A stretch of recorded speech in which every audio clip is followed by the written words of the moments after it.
Here are the stories making headlines in diplomatic circles. The Iraqi government forces claim they have retaken a former government complex in Ramadi. The government forces had encircled the provincial capital west of Baghdad for weeks and last week made a final push to seize a central administrative complex. A government spokesperson says the complex is now under complete control and there is no sign of IS fighters. Hezbollah leader Syed Hassan Nasrallah has warned Israel that a retaliation for the death of prominent militant Samir Kantar in Syria was inevitable, whatever the consequences. Kantar was jailed in Israel for his part in a 1979 raid in Israel that killed 4 people. He was a member of a Palestinian militant group then. Kantar was repatriated to Lebanon in 2008 and a prisoner swap with Hezbollah, which he then joined. He kept a low public profile after Israel freed him. Hezbollah did not say what role he played in Syria's ongoing conflict, in which Hezbollah is fighting on the side of President Bashar al-Assad. But Syrian state media said he was involved in a major offensive earlier this year in Qinteira, near the Israeli-occupied Golan Heights. Finally, Russia claims its air forces have not hit civilian targets since they started a bombing campaign in Syria nearly 3 months ago. The Kremlin began its campaign of airstrikes in Syria on September 30, saying it wanted to help Moscow's main Middle East ally, Syrian President Bashar al-Assad, defeat Islamic State and other militant groups.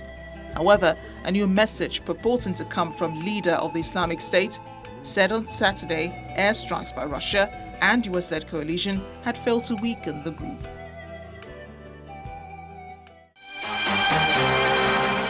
Now, a few weeks ago, the Nigerian army had an altercation with members of the Islamic Movement of Nigeria.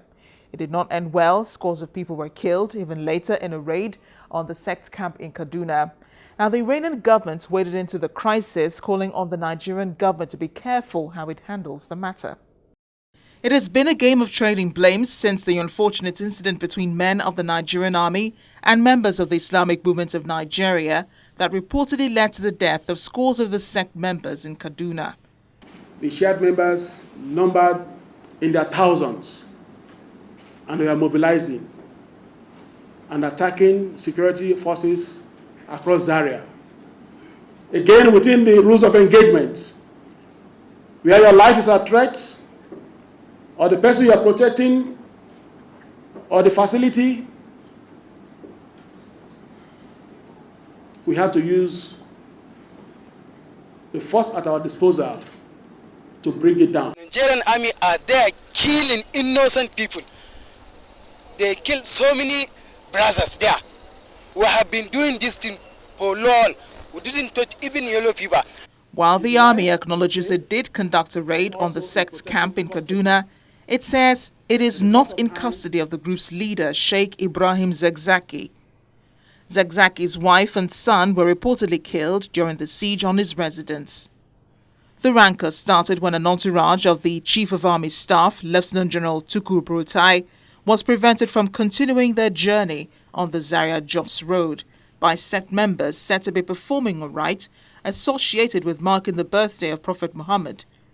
The sect said no such thing happened, but according to a statement by the army spokesperson Sani Usman, the Shiite members barricaded the road Lieutenant Colonel Burutai's motorcade was passing to pay homage on the Emir of Zazzau and also attend a review parade by 73 regular recruit intake at the Nigerian Army Depot in Zaria.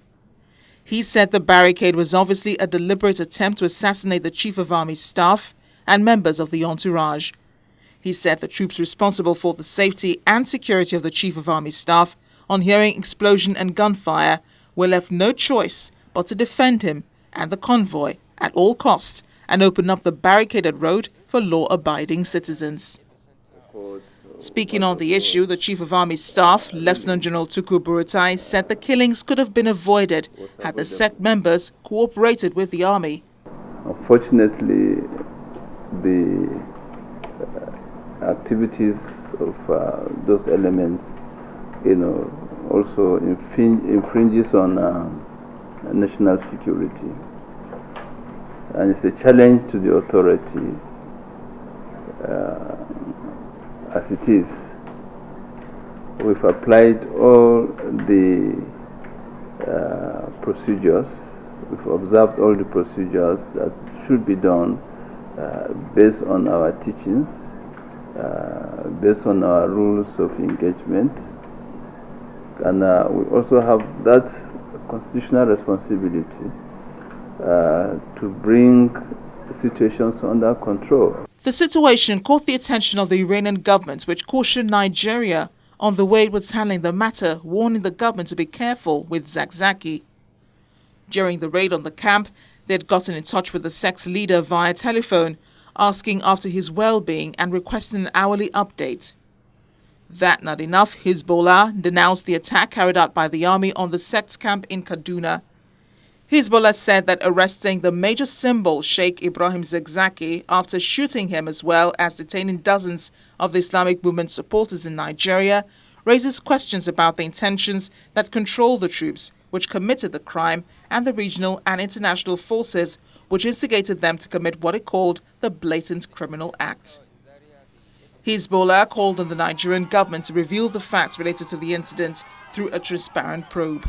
Their views seem to have been supported by rights group Access to Justice, which said video footage released by the army on the incident may not be telling the truth. It is unreasonable to lose the number of lives that were lost in that incident.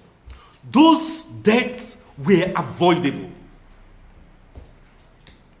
You can say that maybe the members of that sect, maybe they were somewhat rough, maybe they were, hard-lined in their refusal to yield up space.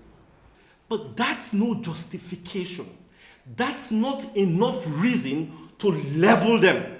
For residents of Zaria who had witnessed the group's activities for years, they've urged the federal government to immediately ban the activities of the Islamic movement.